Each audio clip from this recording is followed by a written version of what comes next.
Questions? Anna? When can you break confidentiality?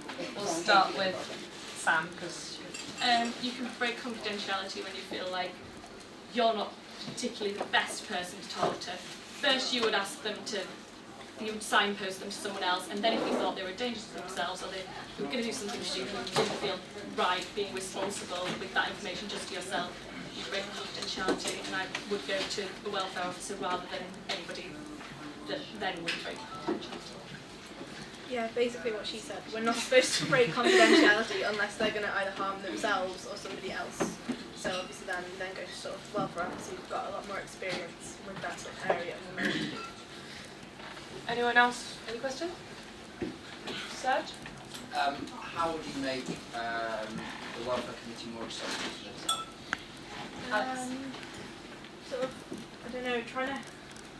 The events are quite hard to market to everybody because we know we've discussed this in comms. It's quite hard to get everybody interested in coming to a welfare event.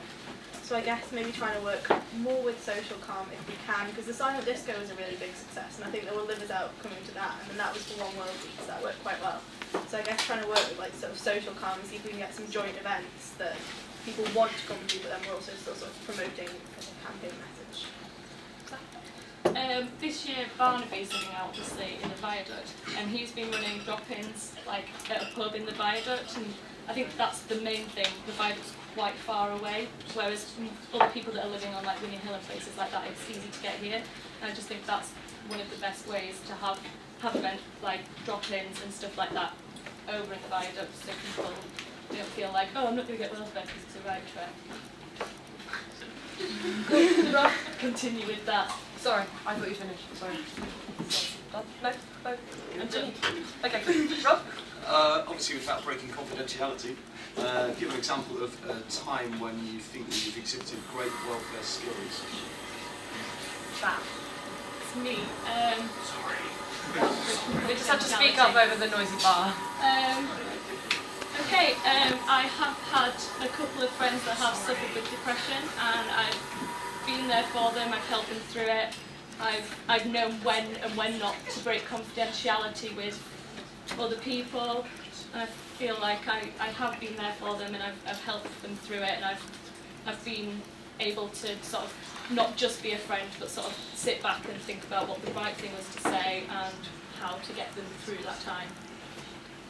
Alex? I'm not going to lie, I haven't really been placed in the situation where I really have had to exhibit that kind of welfare, but I just sort of try my best when a friend is having an issue to sort of know whether or not they want welfaring or they want some friend, and just try and sort of go with that. Theo? How, if at all, would you change or improve the role of welfare within Precious Week? Alex? This is something that's like, it's kind of like the welfare officer's role really, because we're kind of working with them, and it's not my job to massively change stuff without them wanting to do it first. But I guess just, like, it worked quite well this year, I think, being the fresher, like sort of the tea and the toast, because you knew that they were sort of there in the JCR and you could go and you had like a quiet place to chill. Just making sure that freshers knew that they don't have to get drunk, just like first if they don't want to. Nobody's going to judge them for that in freshers, and just making sure that they know that we are there in the JCR, we're there to support them if they feel like they need it. We can take them off to a quiet place if they really need it. Yeah, pretty much the same. I thought Freshers Week was really good this year with welfare. We didn't actually have many at all incidents where people had drunk too much or had too much prep time. Just getting the water out there, continuing with toasties and stuff like that.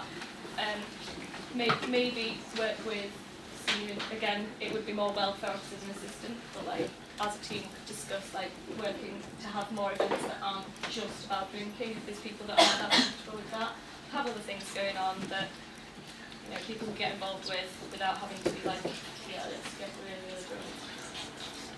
Cool. Any other questions? Elliot? How would you coordinate the roles with the welfare officers and the rest of the buildings? I can't even remember where we got. I think it's Yes, you, Sam. Sorry. Well, I think the welfare officers and the assistant welfare officers should meet more regularly, just as like a four rather than a whole committee, because it is quite hard to get everybody at the same time in one room. but it would be easier to get those together. And then with the resident wardens, so again, maybe just like, because they're around in college, so it would be quite easy to just arrange like a meeting like twice a term or so, just to check up on what's going on. And obviously they're in the same position as us. They know when to break confidentiality. If there's anything really important going on, it'll get discussed.